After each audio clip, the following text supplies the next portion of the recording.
Tepat di hari suami menggelar pesta lamaran mewah dengan wanita lain, aku tarik seluruh aset hartaku hingga membuat mereka semua terusir dan berakhir sujud histeris di kakiku. Sebelum kita mulai lebih lanjut, yuk, tekan tombol suka, serta tombol subscribe agar tidak ketinggalan kisah menarik lainnya. Dan jangan lupa absen asal kota Bapak Ibu di kolom komentar. Semoga rezeki kita semua dilancarkan, kesehatan kita diberkahi, dan keluarga kita selalu harmonis dalam lindungannya. Amin. Banyak orang bilang kalau hidupku ini sempurna, punya perusahaan kontraktor besar, rumah gedongan, dan suami yang gantengnya mirip pemain sinetron. Namaku Hana, pemilik Graha Perkasa, sebuah perusahaan properti yang aku bangun dengan keringat, air mata, dan sedikit darah karena pernah keinjak paku di lokasi proyek. Kalau dilihat dari luar, hidupku memang terlihat seperti dongeng putri raja yang berakhir bahagia. Tapi kenyataannya, hidupku lebih mirip sinetron azab di televisi. Bedanya aku belum ketemu bagian azabnya saja buat orang-orang yang menzalimi aku. Orang-orang hanya melihat mobil mengkilap yang aku pakai atau tas bermerek yang aku jinjing, tanpa tahu kalau bahu ini rasanya mau copot menahan beban satu keluarga besar yang tidak tahu diri. Pagi itu dimulai seperti pagi-pagi biasanya, dengan kekacauan yang sudah menjadi sarapanku sehari-hari. Jam dinding baru menunjukkan pukul 5 pagi, tapi aku sudah sibuk di dapur menyiapkan sarapan, sambil menelepon mandor proyek yang mengabarkan kalau semen telat datang. Sementara aku sibuk mengaduk nasi goreng dengan tangan kanan dan memegang ponsel dengan bahu kiri, suamiku tercinta, Budi, masih mendengkur merdu di kamar utama. Suara dengkurannya begitu keras dan berirama. Mungkin kalau direkam bisa jadi album musik relaksasi buat orang yang susah tidur. Budi itu unik. Dia punya jam biologis yang terbalik dengan orang sukses. Saat matahari terbit adalah waktunya dia menarik selimut lebih tinggi. Menikah dengan Budi adalah keputusan yang aku ambil 5 tahun lalu. Saat logika masih kalah telak sama yang namanya cinta monyet. Budi adalah teman masa kecilku, cinta pertamaku, dan pria yang aku pikir akan menjadi imam yang menuntun ke surga. Ternyata, dia lebih sering menuntunku ke mesin ATM. Dulu aku pikir, tidak apa-apa dia belum mapan, toh rezeki bisa dicari bersama. Namanya juga berumah tangga, harus saling melengkapi, bukan? Kalau istri jadi tiang, suami jadi atap. Masalahnya, di rumah tanggaku, aku yang jadi tiang, aku yang jadi atap, aku juga yang jadi pondasi. Budi, dia cuma jadi hiasan dinding yang kalau kesenggol sedikit langsung minta ganti rugi. Setelah urusan dapur selesai, aku buru-buru mandi dan bersiap ke kantor. Budi akhirnya bangun saat wangi kopi sudah menyebar ke seluruh ruangan. Dia keluar kamar sambil menggaruk perutnya yang mulai buncit. Dengan rambut acak-acakan yang entah kenapa dulu terlihat seksi tapi sekarang malah terlihat seperti sarang burung pipit. Tanpa rasa bersalah, dia langsung duduk di meja makan, menyeruput kopi yang aku buat, dan bertanya dengan wajah polos apakah hari ini aku gajian atau tidak. Pertanyaan itu bukan bentuk perhatian, tapi lebih ke arah pengingat kalau jatah uang jajannya sudah menipis. Jujur saja, kadang aku merasa sedang memelihara anak laki-laki raksasa daripada memiliki seorang suami. Kerjaan Budi sehari-hari sangat padat dan melelahkan. Saking padatnya sampai tidak menghasilkan uang sepeser pun. Rutinitas utamanya adalah memandikan burung perkutut kesayangannya di teras depan. Burung itu diperlakukan lebih istimewa daripada aku. Setiap pagi burungnya dimandikan, dijemur, diajak ngobrol, bahkan dikasih vitamin mahal. Kalau aku minta dipijat sebentar saja karena punggung pegal, Budi pasti beralasan tangannya kram. Tapi kalau buat mengelap sangkar burung selama 2 jam, tenaganya mendadak sekuat tenaga kuda.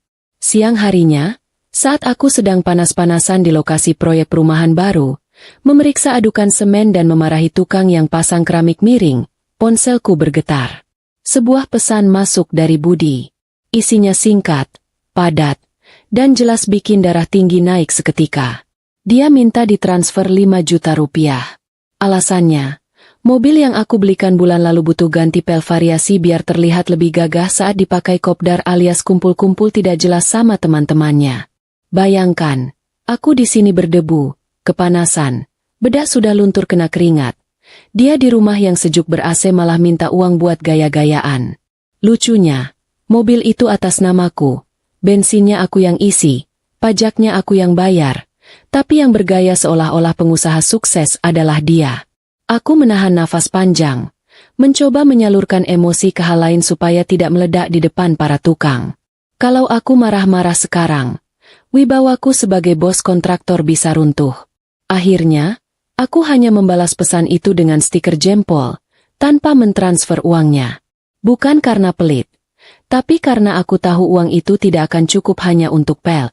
Nanti pasti merembet ke knalpot, jok kulit, sampai stiker kaca yang tulisannya, "Mobil ini jangan diganggu, yang punya galak." Padahal yang galak bukan dia, tapi penagih utang kalau saja aku tidak rutin membayar tagihan kartu kreditnya.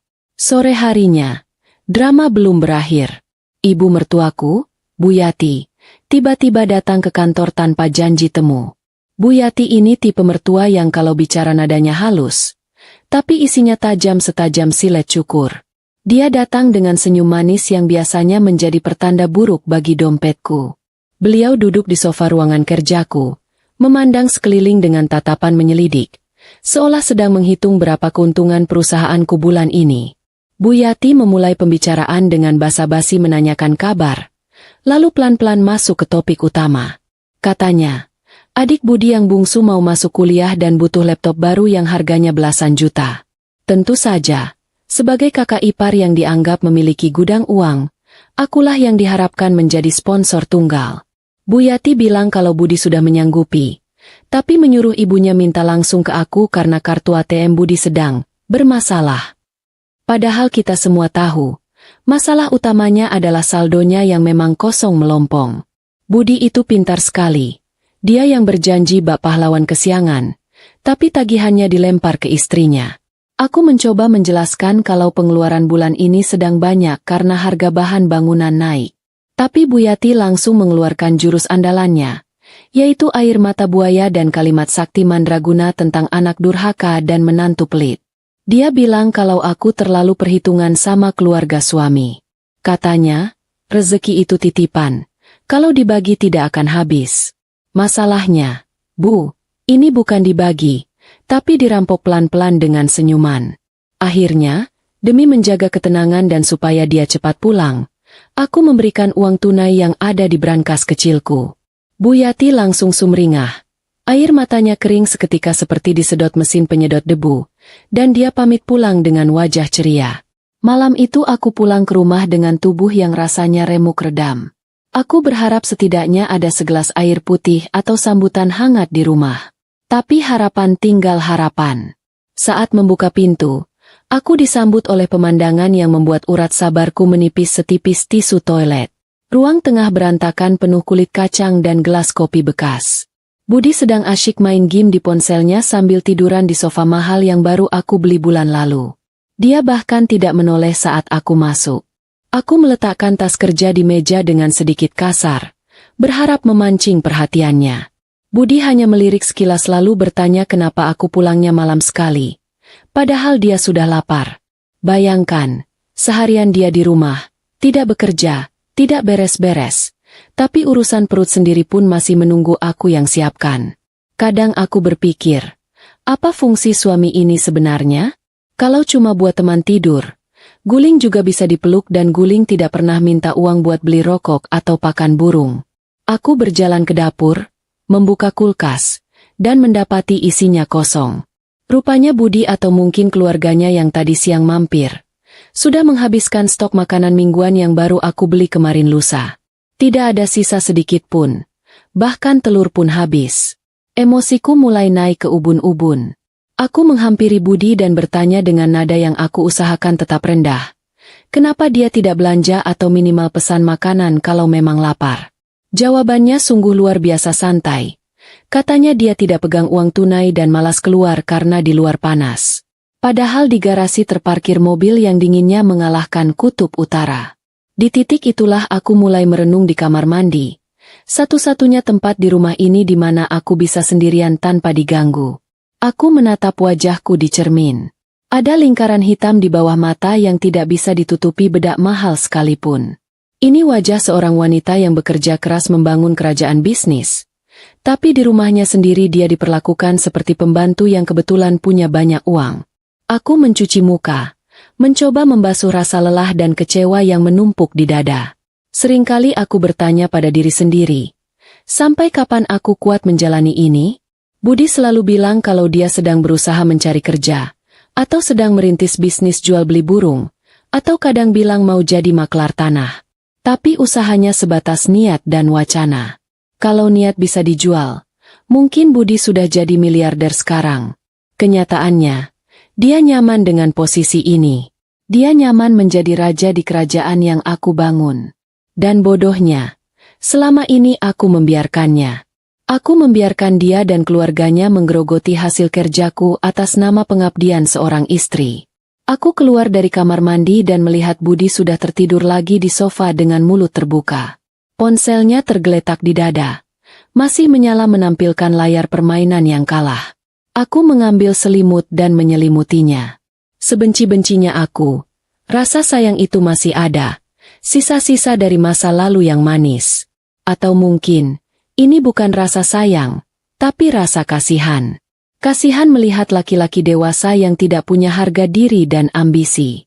Namun, malam itu aku belum tahu kalau di balik kepolosan wajah tidurnya, dan di balik kemalasan yang sering aku maklumi itu, ada duri yang sedang dia asah tajam-tajam. Aku tidak tahu kalau uang yang sering dia minta bukan cuma buat burung atau mobil, tapi buat memelihara ego dan kesenangannya yang lain. Aku, Hana, si wanita besi yang biasa menghadapi preman di lokasi proyek, ternyata buta menghadapi penjahat yang tidur satu ranjang denganku.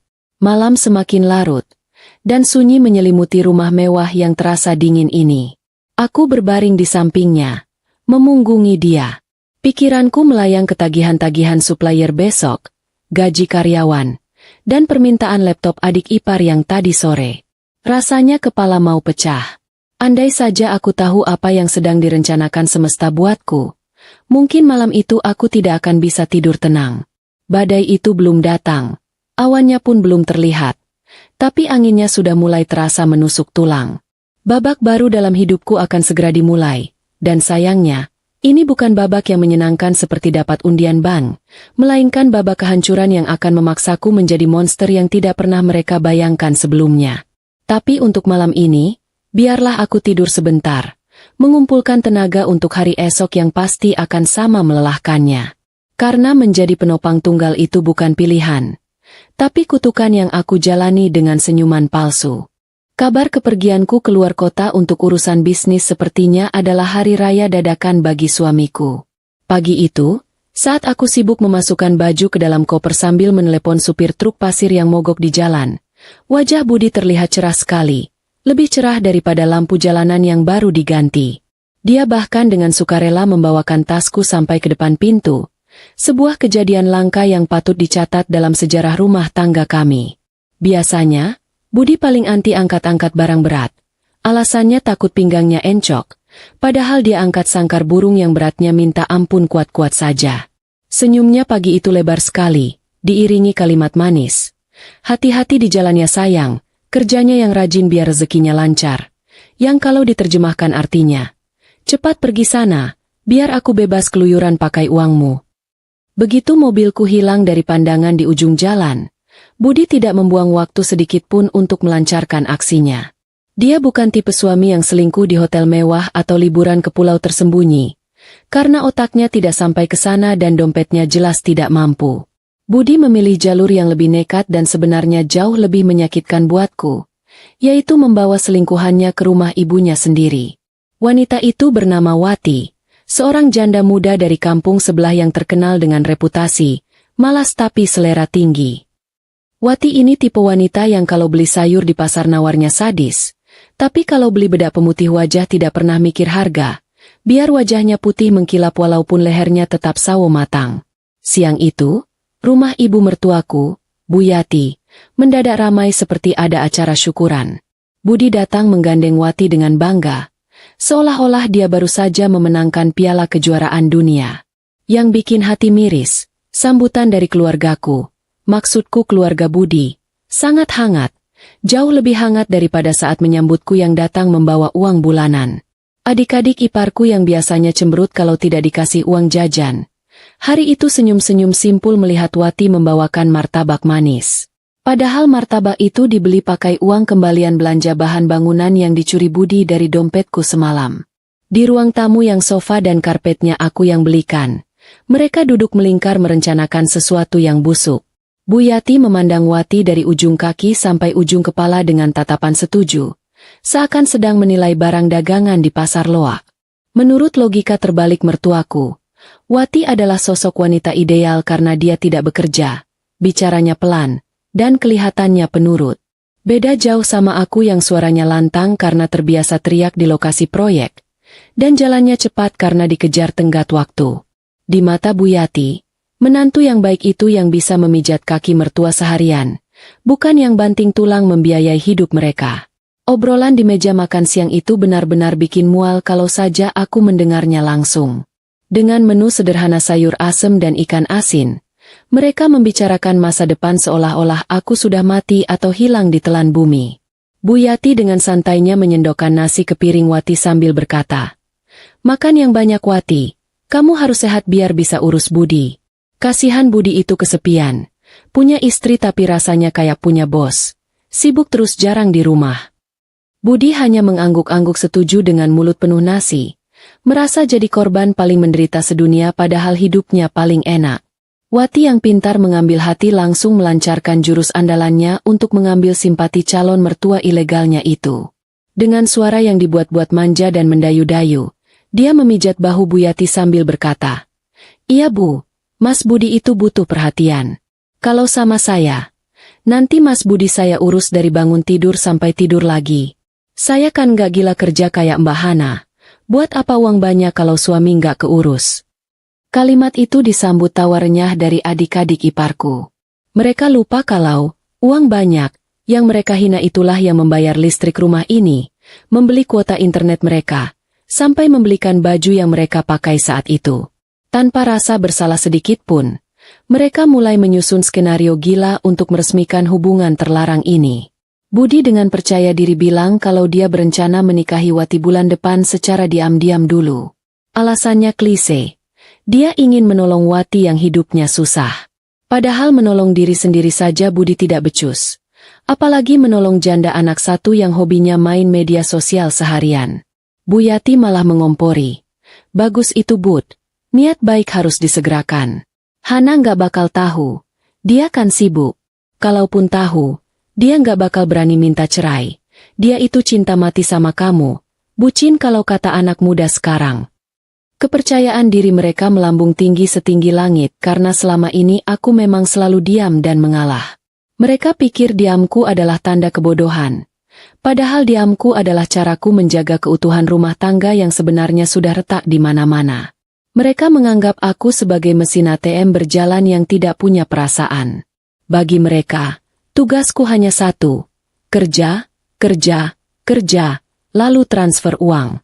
Sedangkan Budi, tugasnya adalah menikmati hidup dan mencari kebahagiaan lain karena lelah menjadi suami dari istri yang sukses. Logika macam apa yang dipakai keluarga ini, aku juga tidak paham. Mungkin otak mereka sudah tergadai di pegadaian. Di sela-sela tawa jahat mereka, Budi mengeluarkan dompetnya. Dompet kulit asli yang juga kado ulang tahun dariku, dan memberikan beberapa lembar uang merah kepada Wati. Itu adalah uang belanja dapurku yang dia ambil diam-diam. "Ini buat kamu beli baju baru ya. Biar nanti kalau jalan sama aku kelihatan cantik. Jangan malu-maluin," kata Budi sok kaya. Wati menerimanya dengan mata berbinar-binar. Langsung membayangkan belanja baju diskonan di pasar malam. Bu Yati tersenyum bangga melihat anaknya begitu dermawan. Lupa kalau kedermawanan itu hasil mencuri dari istri sendiri. Sementara itu, ratusan kilometer dari sana, aku sedang duduk di warung pinggir jalan. Makan nasi rames dingin sambil menghapus keringat di dahi. Perasaanku mendadak tidak enak. Dada rasanya sesak seperti ada batu besar yang menindih. Orang tua dulu bilang kalau telinga berdenging tandanya ada yang sedang membicarakan kita. Hari itu telingaku bukan cuma berdenging, tapi rasanya panas sekali. Aku cuma mengira itu efek kelelahan atau masuk angin duduk. Aku tidak tahu kalau di saat aku sedang berjuang mencari nafkah untuk mereka, Mereka sedang pesta pora di atas pengkhianatan, menertawakan ketulusanku yang mereka anggap sebagai kelemahan terbesar. Dan meja makan tua di rumah mertua itu menjadi saksi bisu. Bagaimana sebuah keluarga bersekongkol menghancurkan satu-satunya orang yang tulus peduli pada nasib mereka. Rencana manusia memang seringkali kalah telak dengan skenario Tuhan yang kadang humoris tapi menyakitkan. Seharusnya aku masih berada di luar kota selama 3 hari lagi untuk mengawasi proyek pembangunan ruko. Tapi badanku mendadak ambruk. Demam tinggi, kepala pusing 7 keliling, dan perut mual membuatku menyerah dan memutuskan pulang lebih awal. Aku menyetir sendiri membelah jalanan antar kota dengan sisa-sisa tenaga, sambil membayangkan betapa nikmatnya kalau sampai di rumah nanti ada suami yang memijat kepala atau sekadar membuatkan teh hangat. Bodoh sekali. Di saat sakit pun aku masih sempat-sempatnya berhayal punya suami siaga. Padahal biasanya dia lebih siaga kalau burung perkututnya yang bersin daripada istrinya.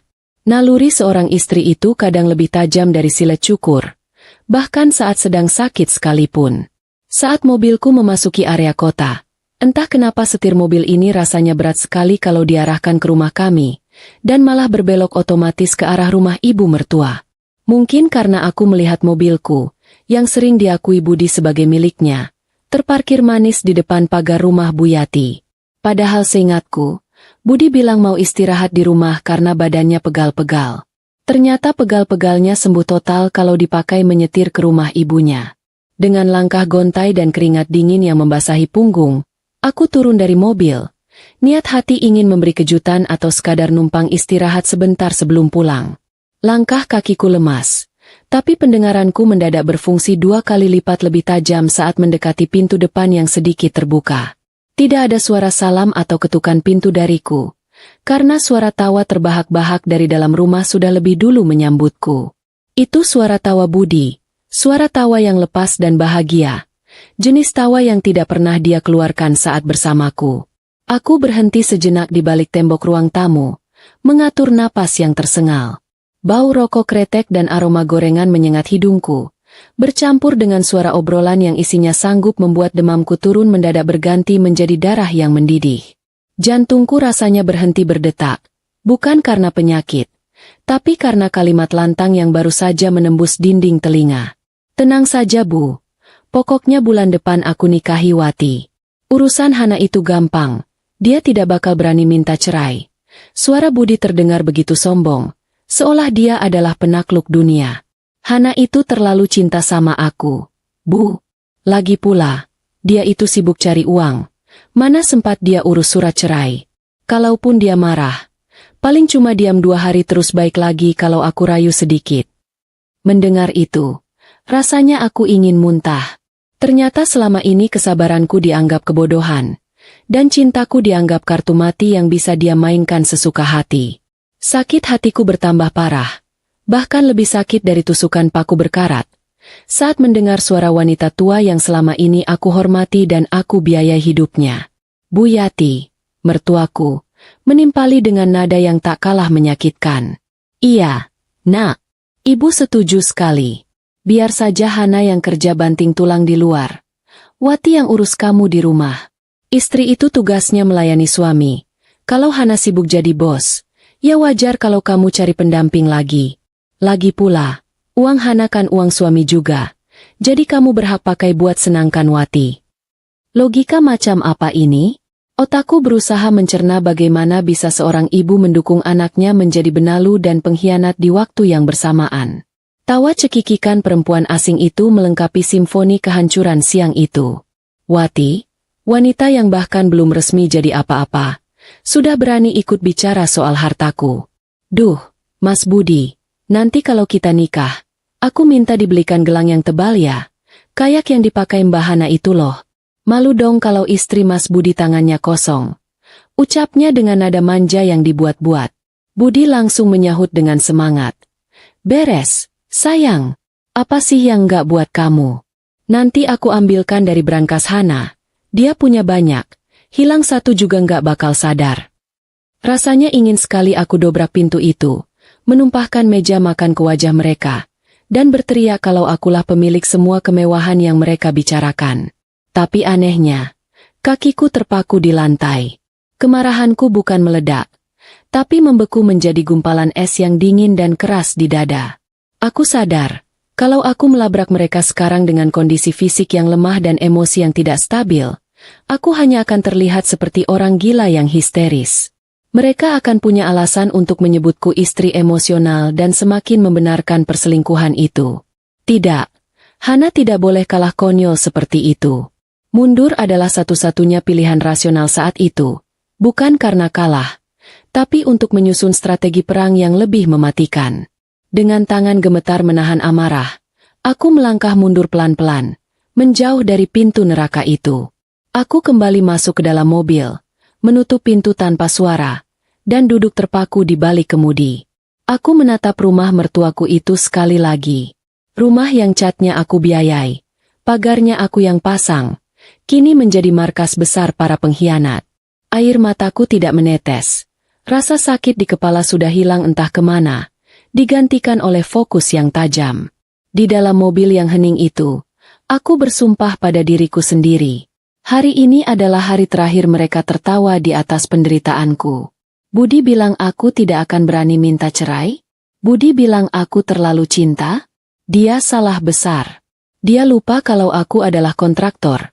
Pekerjaanku adalah membangun sesuatu dari nol dan merobohkan bangunan yang sudah tidak layak berdiri. Dan hari ini, aku memutuskan bahwa rumah tanggaku sudah masuk kategori bangunan rapuh yang harus dirobohkan sampai rata dengan tanah. Aku menyalakan mesin mobil dan melaju pergi, meninggalkan mereka yang masih asyik berpesta pora dalam angan-angan kosong. Mereka tidak tahu kalau badai yang sesungguhnya baru saja berbalik arah. Hana yang penyabar dan penurut sudah mati di teras rumah itu tadi. Yang pulang ke rumah sekarang adalah Hana yang baru. Hana yang siap menarik kembali setiap sen uang, setiap butir nasi, dan setiap kenyamanan yang pernah aku berikan. Tunggu saja tanggal mainnya. Saat tawa kalian akan berubah menjadi raungan minta ampun yang tidak akan pernah aku dengar. Kalau ada piala untuk manusia paling tidak tahu malu di muka bumi ini, suamiku pasti sudah jadi juara bertahan tanpa lawan. Malam itu, sepulangnya aku dari kunjungan rahasia ke rumah mertua, aku mendapati Budi sudah duduk manis di ruang tengah. Dia memakai baju koko putih dan sarung, lengkap dengan peci miring, berlagak seperti ustadz kondang yang siap memberikan ceramah agama. Padahal biasanya, jam segini dia masih sibuk dengan celana pendek bolongnya, memberi makan jangkrik untuk burung perkutut. Pemandangan ini bukannya membuat hatiku adem, malah membuat perutku mulas karena aku tahu ada niat busuk yang sedang dia bungkus dengan kemasan religius. Aku masuk rumah dengan wajah datar, seolah-olah tadi siang aku tidak mendengar rencana busuk mereka. Budi langsung menyambutku dengan senyum yang dipaksakan, jenis senyum penjual obat yang sedang merayu pembeli. Dia bahkan membuatkan teh manis hangat, sebuah keajaiban dunia ke-8 mengingat dia bahkan tidak tahu letak toples gula di dapur sendiri. Aku duduk di sofa, menyesap teh yang rasanya terlalu manis itu, semanis janji palsunya dulu waktu melamar. Aku diam saja, menunggu sandiwara babak pertama dimulai. Benar saja, setelah basa-basi busuk soal cuaca dan kemacetan, Budi mulai masuk ke inti pembicaraan. Suaranya direndahkan, wajahnya dibuat prihatin, seolah dia sedang memikul beban penderitaan seluruh umat manusia. Dia mulai bercerita tentang seorang wanita, malang, bernama Wati. Katanya, Wati itu janda miskin, hidupnya susah, banyak hutang, dan butuh sosok imam yang bisa membimbing. Dalam hati aku ingin tertawa kencang. Membimbing apanya? Membimbing cara menghabiskan uang istri orang? Budi bilang dia merasa terpanggil hatinya untuk menolong wanita itu. Alasan klasiknya keluar. Katanya ini demi ibadah, demi menyelamatkan seorang janda dari kerasnya kehidupan. Puncak dari kebodohan malam itu terjadi saat Budi dengan lantang meminta izin untuk menikah lagi. Tanpa rasa bersalah sedikit pun, dia menatap mataku dan berkata, "Dek, aku mau mengangkat derajat Wati. Aku mau menikahinya. Kamu tidak keberatan kan di Madu? Kamu kan wanita karir yang sibuk. Pasti butuh teman di rumah buat bantu-bantu urus aku." Kalimat itu meluncur mulus dari mulutnya, seolah dia baru saja minta izin mau beli gorengan di depan komplek, bukan minta izin menghancurkan hati istrinya. Dia pikir aku ini patung batu yang tidak punya perasaan. Atau mungkin dia pikir aku sebodoh itu sampai mau menerima alasan konyolnya. Aku meletakkan cangkir teh pelan-pelan di meja, lalu menatap matanya dalam-dalam. Kamu mau menafkahi dia pakai apa, Mas? Beli rokok saja kamu masih minta uang bensin ke aku. Tanyaku dengan nada dingin, datar, tanpa emosi. Aku tidak berteriak, tidak menangis, dan itu justru membuat Budi bingung. Biasanya kalau kami bertengkar, aku yang akan meledak-ledak. Tapi kali ini, aku tenang seperti air danau yang di bawahnya ada buaya lapar. Jawaban Budi sungguh di luar nalar manusia sehat. Dengan wajah tanpa dosa dia menjawab, rezeki itu sudah ada yang mengatur, Dek. Lagi pula kita kan suami istri. Harta kamu ya harta aku juga. Perusahaan kamu kan makin maju. Apa salahnya kita berbagi sedikit rezeki buat Wati? Dia tidak minta banyak kok. Cuma butuh tempat tinggal dan makan. Astaga, jadi ini rencananya. Dia mau menikah lagi. Tapi modalnya pakai uangku. Dia mau bergaya jadi pahlawan kesiangan buat Wati. Tapi dompetku yang diperas. Dia pikir Graha Perkasa itu yayasan amal buat menampung janda-janda malas? Mendengar itu, ada bagian dari diriku yang benar-benar mati malam itu. Rasa hormatku pada laki-laki di depanku ini sudah hilang tak berbekas. Tapi, alih-alih menampar wajahnya, aku justru tersenyum. Senyum yang sangat tipis dan mengerikan. Silakan, Mas. Kalau itu memang keinginan muliamu, aku tidak akan melarang. Lakukan saja apa yang menurutmu baik. Ucapku tenang. Budi langsung melompat dari sofa. Wajahnya sumringah seperti anak kecil dapat permen. Dia bahkan mencoba memelukku sambil berkata, Alhamdulillah, aku tahu kamu istri yang paling pengertian sedunia. Kamu tenang saja, Dek. Wati itu orangnya baik. Dia pasti nurut sama kamu. Dia langsung sibuk mengambil ponselnya. Mungkin mau menelepon ibunya untuk mengabarkan berita kemenangan ini. Hana setuju, Bu. Hana setuju. Dia bersorak dalam hati. Mengira aku sudah takluk. Mengira aku pasrah karena terlalu cinta. Malam itu Budi tidur dengan nyenyak. Mungkin mimpinya indah sekali membayangkan hidup enak punya 2 istri. Sementara aku duduk di balkon kamar menatap langit gelap. Budi tidak tahu arti kata silakan yang aku ucapkan tadi. Dia pikir itu lampu hijau untuk pernikahan keduanya. Padahal itu adalah lampu hijau untuk kehancurannya.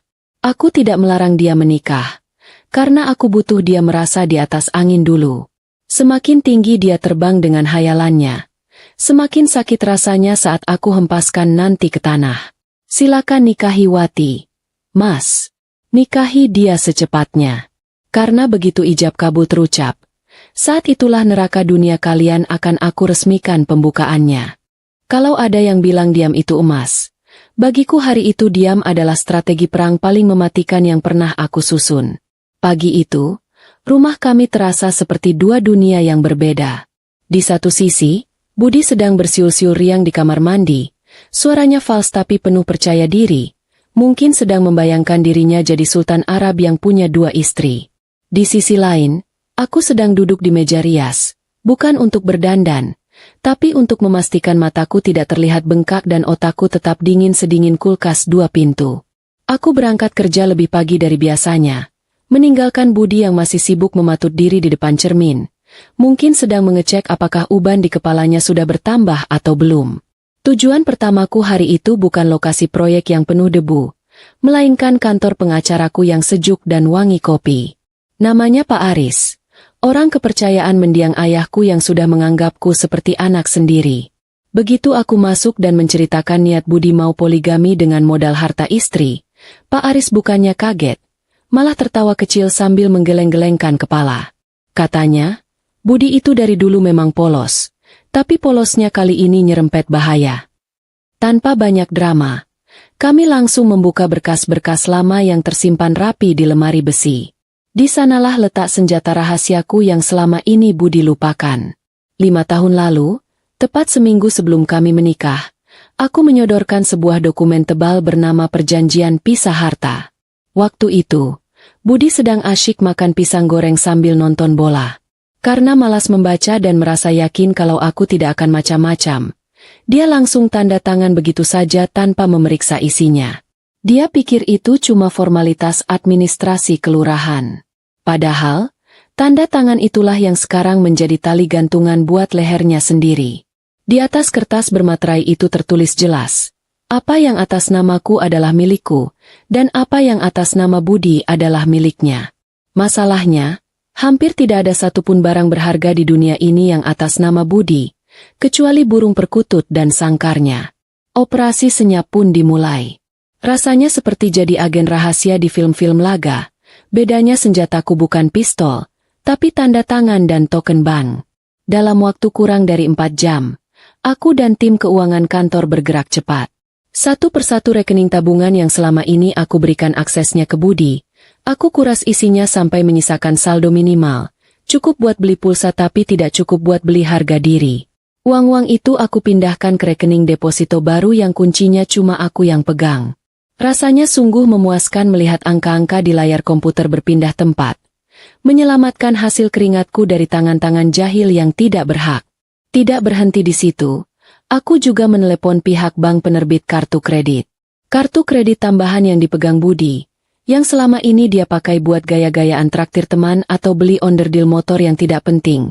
Langsung aku minta blokir permanen. Alasannya apa, Bu? Tanya petugas bank di ujung telepon. Alasannya kartunya sudah dipegang oleh pihak yang tidak bertanggung jawab dan berpotensi menyebabkan kebangkrutan rumah tangga. Jawabku asal. Petugas itu cuma terkekeh dan memproses permintaanku. Mulai detik ini, kartu sakti yang biasa Budi banggakan itu berubah fungsi jadi sekadar potongan plastik penggaris buku.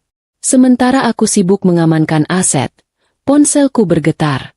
Sebuah pesan masuk dari Budi, lengkap dengan foto dia sedang makan siang di warung sate kambing langganan kami.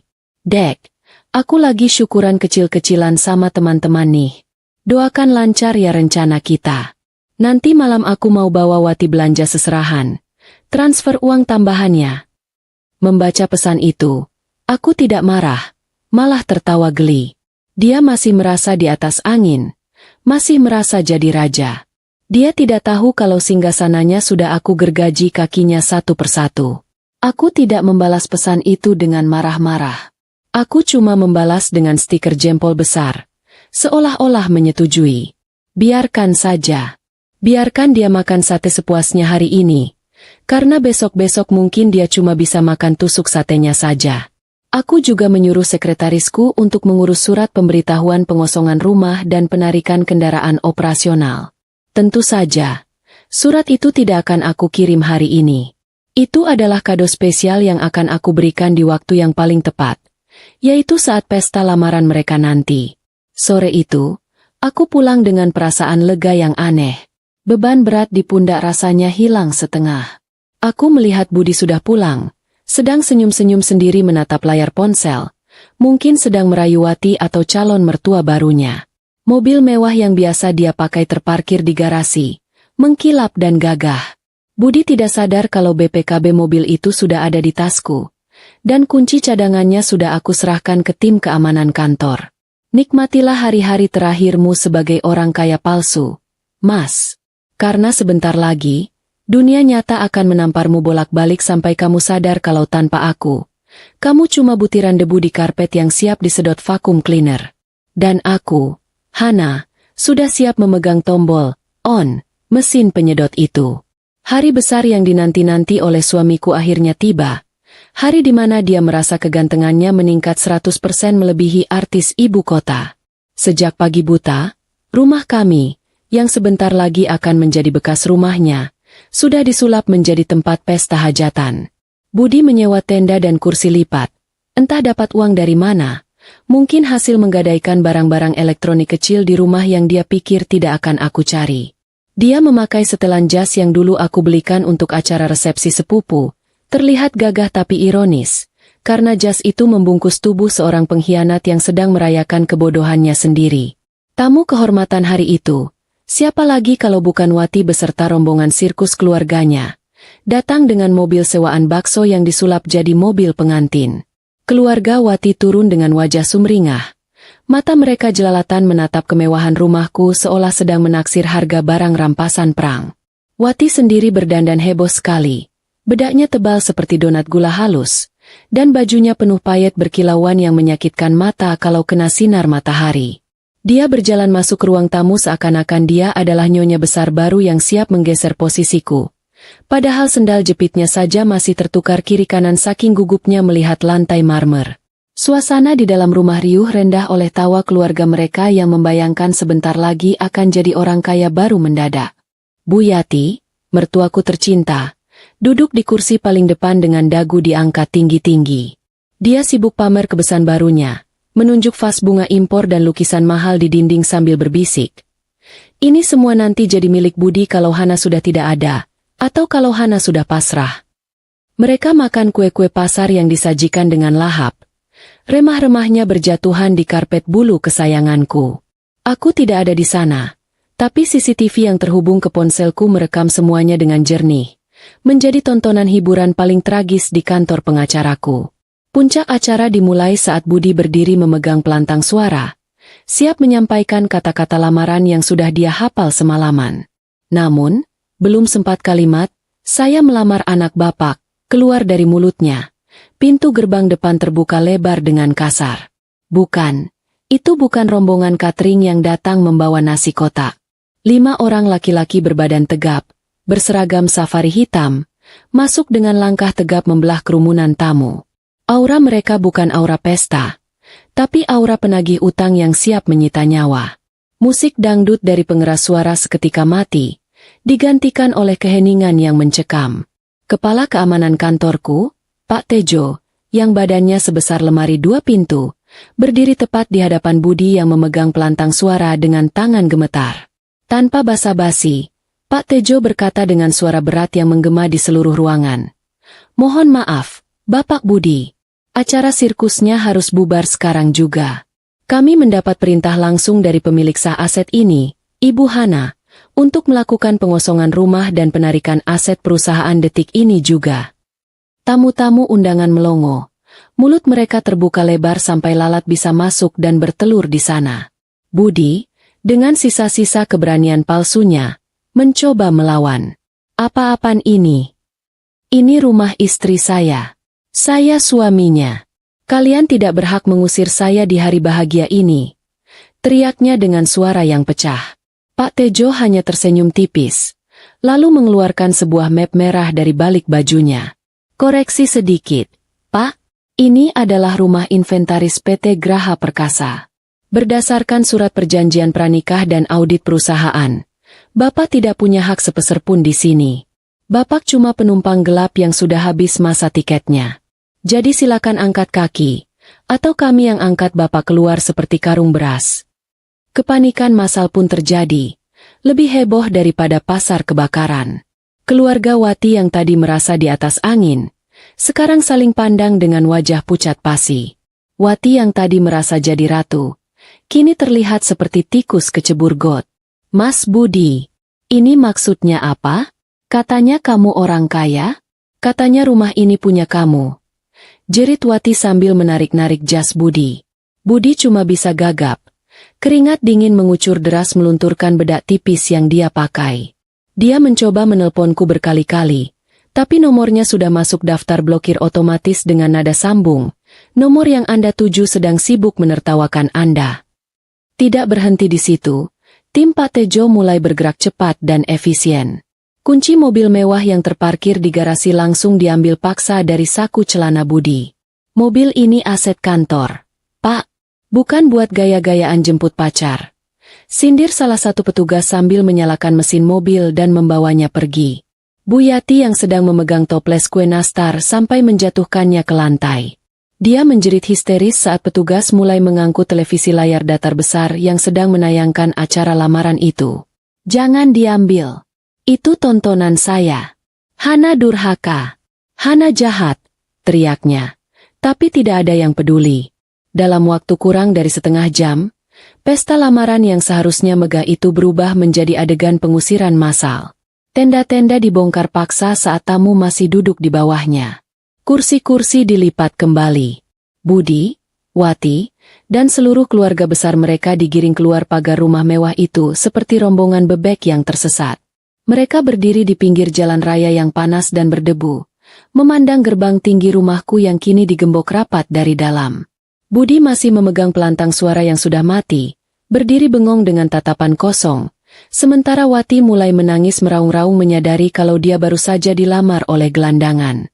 Neraka dunia mereka resmi dibuka hari ini, dan tiket masuknya gratis, disponsori oleh keserakahan mereka sendiri.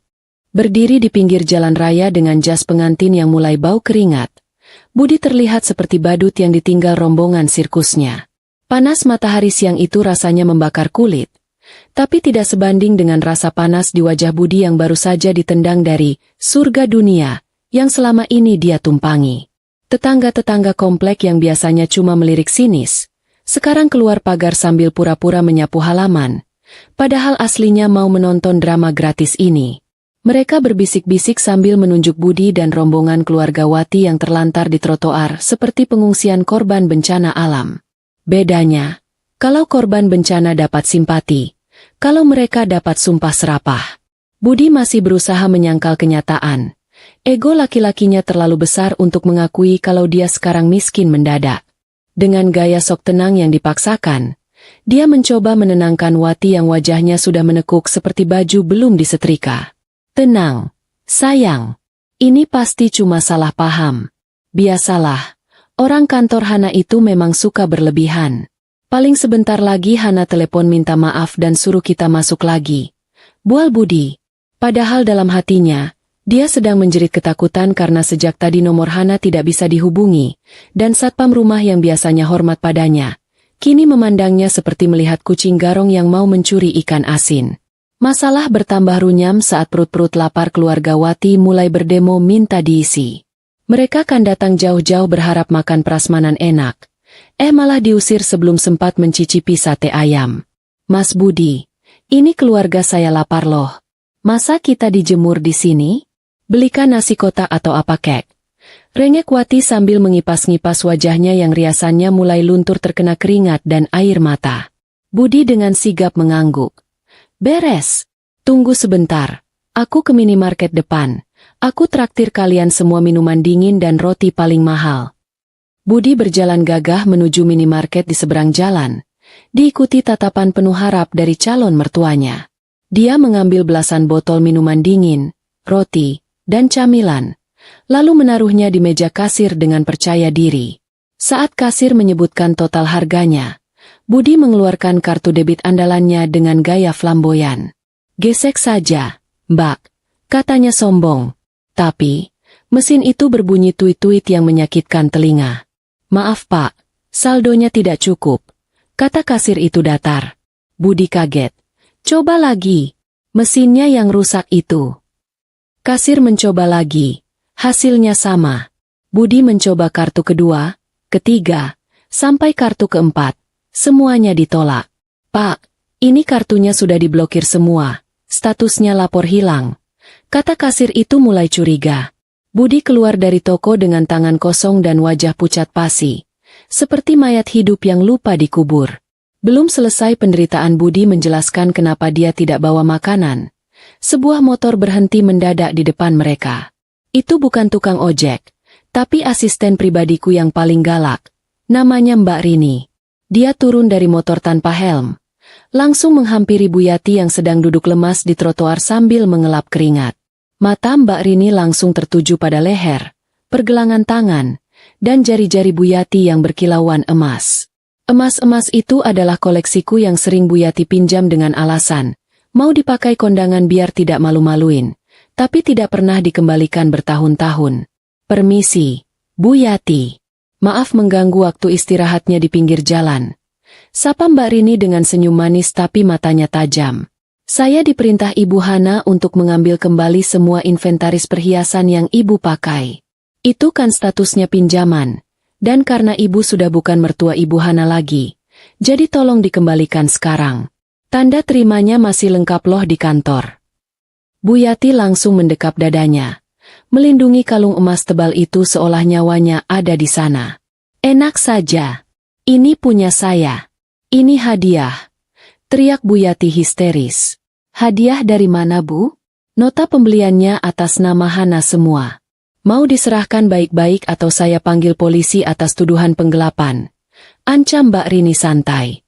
Pemandangan selanjutnya sungguh memalukan tapi memuaskan. Di pinggir jalan raya, disaksikan oleh calon besan dan tetangga, Bu Yati terpaksa melepas satu persatu perhiasannya sambil menangis meraung-raung seperti anak kecil yang permennya diambil paksa. Cincin ditarik, gelang dilepas, kalung dicopot. Seketika itu juga, penampilan Bu Yati berubah dari nyonya besar menjadi nenek-nenek biasa yang tampak sangat tua dan lelah. Budi mau menolong ibunya tapi tidak berani bergerak karena takut ditanya soal utang kartu kredit oleh Mbak Rini. Wati yang menyaksikan semua kejadian itu, mulai dari rumah dikunci, kartu ATM kosong, sampai perhiasan calon mertua dilucuti, akhirnya sadar kalau dia sedang masuk ke dalam perangkap Batman. Impiannya jadi istri orang kaya musnah seketika. Kakinya lemas, pandangannya gelap. Dia bukan pingsan bohong-bohongan ala sinetron. Tapi pingsan sungguhan karena syok berat menyadari kalau calon suaminya ternyata lebih miskin dari pengemis lampu merah. Tubuh Wati ambruk ke aspal panas, membuat keluarga Wati panik dan berteriak-teriak menyalahkan Budi. Penipu! Kamu bilang kamu bos. Ternyata kamu kere. Maki ibunya Wati sambil menepuk-nepuk pipi anaknya. Dan di tengah kekacauan itu, Budi hanya bisa berdiri mematung, menyadari kalau hidup mewahnya baru saja tamat riwayatnya. Jatuh miskin itu sakit, tapi lebih sakit lagi kalau jatuhnya dari lantai 10 langsung ke selokan mampet tanpa pengaman. Itulah gambaran nasib keluarga mantan suamiku sekarang. Setelah diusir paksa dan terlunta-lunta di jalanan seperti kucing kehilangan induk, mereka akhirnya menemukan tempat berteduh yang sangat jauh dari kata layak. Bukan hotel, bukan losmen, melainkan sebuah rumah petak sempit di pinggiran kali yang aromanya aduhai. Campuran antara bau sampah basah dan limbah pabrik tahu. Dindingnya dari triplek yang sudah mengelupas dimakan rayap. Atapnya seng berkarat yang kalau siang panasnya seperti oven kue. Dan lantainya hanya semen kasar yang dingin kalau malam. Inilah istana baru bagi Pangeran Budi dan Ratu Yati. Tempat di mana mereka bisa merenungi betapa bodohnya membuang berlian demi memungut batu kali. Drama percintaan Romeo dan Juliet versi gagal ini berakhir lebih cepat daripada umur jagung. Wati, sang pelakor idaman yang katanya cinta mati sama Budi, langsung siuman dari pingsannya begitu tahu kalau Budi tidak punya uang sepeser pun untuk menyewa taksi, apalagi menyewa gedung resepsi. Di depan gubuk reot itu, Wati mengamuk hebat, suaranya melengking mengalahkan suara sirine ambulan. Dasar penipu, laki-laki tidak bermodal. Kamu bilang mau angkat derajatku, ternyata kamu malah mau ajak aku jadi gembel. Teriak Wati sambil melempar cincin mainan yang sempat Budi beli di pasar malam. Tanpa babe ibu lagi, Wati pergi naik ojek pangkalan, meninggalkan Budi yang bengong menatap debu jalanan. Ternyata, cinta Wati itu seharga saldo ATM. Kalau saldo nol, cintanya juga ikut nol. Malam pertama di Istana Kardus itu menjadi konser keluhan yang tak ada habisnya. Lebih berisik dari pasar burung. Bu Yati, mantan mertuaku yang biasanya tidur di kasur pegas impor seharga motor metik, kini harus membaringkan punggung tuanya di atas tikar tipis yang keras. Belum lagi serangan pasukan nyamuk kebun yang ukurannya jumbo-jumbo, membuat Bu Yati tidak bisa memejamkan mata sedetik pun. Aduh, Budi, ibu gatal semua. Panas, ibu tidak bisa napas di sini. Kamu ini bagaimana sih jadi anak? Masa biarkan ibunya menderita begini? Omel Bu Yati sambil mengipas-ngipas tubuhnya dengan kardus bekas mie instan. Dia lupa, kalau keserakahannya sendirilah yang menuntunnya tidur berteman nyamuk dan kecoa. Kalau dulu Budi sibuk memilih menu makanan di aplikasi pesan antar, sekarang dia sibuk memilih mana barang tersisa yang bisa dijual ke tukang loak demi sesuap nasi. Ponsel pintarnya yang canggih sudah tergadai hanya untuk membayar sewa kontrakan bulan pertama dan beli beras literan yang banyak kutunya. Budi yang dulu tangannya halus karena tidak pernah kerja kasar, sekarang mulai lecet-lecet karena mencoba menimba air sumur yang keruh. Dia duduk di pojokan kamar sempit itu, memeluk lutut dengan tatapan kosong, persis orang yang jiwanya sudah dicabut separuh. Sesekali dia bergumam memanggil namaku. Hana, Hana. Berharap aku tiba-tiba muncul bawa makanan enak. Maaf saja mas. Aku bukan jin botol yang bisa dipanggil seenaknya. Sementara mereka sibuk menepuk nyamuk dan meratapi nasib, Aku sedang duduk manis di balkon rumahku yang kembali tenang, menikmati angin malam yang sejuk tanpa gangguan parasit. Laporan dari orang suruhanku tentang kondisi mereka membuat kopi yang aku minum terasa lebih nikmat dari biasanya. Jahat? Tapi membiarkan mereka merasakan susahnya mencari uang Rp1.000 adalah pelajaran paling berharga yang bisa aku berikan. Dulu aku kasih hati, mereka minta jantung. Sekarang aku ambil kembali hati dan jantungku. Biarkan mereka hidup tanpa organ vital. Biar mereka tahu rasanya berjuang napas sendiri tanpa bantuan tabung oksigen bernama Hana. Pelajaran hidup baru dimulai. Dan ini baru babak pemanasan sebelum mereka benar-benar merangkak memohon ampun. 2 bulan hidup di gubuk pinggir kali ternyata cukup ampuh untuk merontokkan gengsi manusia. Bahkan yang setebal kulit badak sekalipun. Budi dan Bu Yati, yang dulu gayanya selangit sampai menabrak awan, kini terlihat lebih mirip pemeran figuran film zombie yang lupa dihapus riasannya. Tubuh Budi kurus kering seperti orang-orangan sawah. Kulitnya kusam terbakar matahari karena sekarang dia terpaksa jadi kuli panggul di pasar demi sesuap nasi aking. Sedangkan Bu Yati, mantan nyonya besar yang hobi pamer gelang, kini rambutnya putih semua tak terurus, dan bajunya itu-itu saja, lusuh dan bau apek karena jarang dicuci pakai sabun wangi. Kesombongan mereka sudah menguap entah kemana, digantikan oleh rasa lapar yang menggigit usus setiap detiknya. Rasa malu sepertinya sudah tidak ada lagi dalam kamus hidup mereka saat memutuskan untuk mendatangi kantor pusat perusahaanku. Siang itu matahari bersinar terik, membakar aspal Jakarta sampai udaranya bergelombang. Aku baru saja turun dari mobil dinas yang sejuk, mengenakan setelan kerja rapi dan kacamata hitam, siap menyambut rapat direksi. Suasana lobi kantor yang dingin dan wangi aromaterapi mendadak berubah tegang saat 2 sosok manusia kumal menerobos masuk melewati pintu kaca otomatis. Satpam di depan sempat mencegat karena mengira mereka pengemis yang salah alamat. Tapi tenaga orang putus asa ternyata lebih besar dari dugaan. Pemandangan selanjutnya sungguh mencengangkan. Lebih dramatis dari adegan sinetron azab yang biasa ditonton asisten rumah tanggaku. Begitu melihatku melangkah masuk, Bu Yati langsung berlari. Iya, berlari kencang padahal biasanya jalan saja mengeluh lutut sakit, dan menjatuhkan dirinya tepat di depan kakiku. Suara lututnya yang menghantam lantai marmer terdengar ngilu. Tapi dia tidak peduli. Dia menangis meraung-raung. Suaranya pecah memenuhi seluruh ruangan lobi yang megah itu. Hana, tolong ibu. Nak, ibu salah. Ibu hilaf. Jangan biarkan ibu mati kelaparan. Teriaknya sambil berusaha memeluk kakiku yang terbalut sepatu hak tinggi bersih mengkilap. Budi tidak mau kalah. Dia ikut bersimpuh di samping ibunya, mencium ujung sepatuku berkali-kali sampai basah oleh air mata dan ingusnya. Pemandangan ini sungguh kontras. Dulu laki-laki ini yang membentakku di rumahnya, yang bilang rezeki sudah ada yang atur. Sekarang dia menyembah kaki istri yang pernah dia anggap remeh. Dek, ampuni aku. Aku bodoh. Aku sudah ceraikan Wati. Sumpah, Dek, aku mau pulang. Aku mau jadi suamimu lagi. Aku janji bakal nurut. Bakal pijat kaki kamu tiap hari. Racau Budi dengan suara serak. Dia pikir dengan menceraikan Wati, otomatis tiket emas kembali ke kehidupanku akan terbuka lebar. Karyawan-karyawan yang sedang lalu lalang seketika berhenti. Resepsionis, tamu kantor, bahkan kurir paket. Semuanya menonton tontonan gratis ini dengan mulut terbuka. Mereka berbisik-bisik. Beberapa ada yang merekam diam-diam pakai ponsel. Aku berdiri tegak, tidak mundur selangkah pun, tapi juga tidak menunduk untuk menolong mereka. Wajahku datar, sedatar tembok beton di belakangku. Dalam hati, ada rasa jijik yang menjalar, bukan karena penampilan mereka yang kotor, tapi karena betapa mudahnya mereka menggadaikan harga diri demi uang. Kemana perginya kalimat sombong? Harta istri adalah harta suami, itu? Kemana perginya dukungan keluarga yang katanya solid? Ternyata solidnya cuma kalau ada uangnya. Aku menatap Bu Yati yang masih histeris memegangi kakiku. Perlahan, aku melepaskan pegangan tangannya dengan gerakan halus namun tegas. Aku tidak berteriak, tidak memaki, karena orang berkelas tidak perlu membuang urat leher untuk bicara dengan sampah. Aku membungkuk sedikit, mendekatkan wajahku ke telinga Bu Yati yang kotor itu.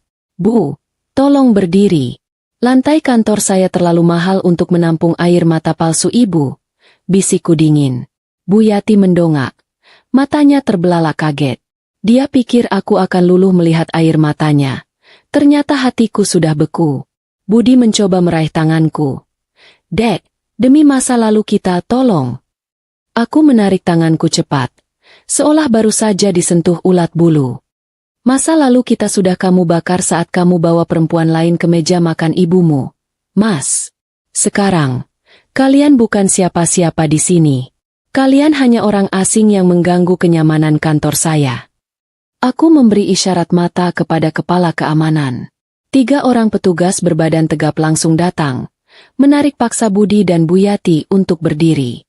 Mereka meronta-ronta, berteriak memanggil namaku seperti orang kesurupan. Tapi aku hanya berbalik badan dan berjalan menuju lift, meninggalkan mereka yang diseret keluar pintu lobi seperti kantong sampah yang lupa dibuang. Pintu lift tertutup perlahan, memisahkan duniaku yang terang benderang dengan dunia mereka yang gelap gulita selamanya.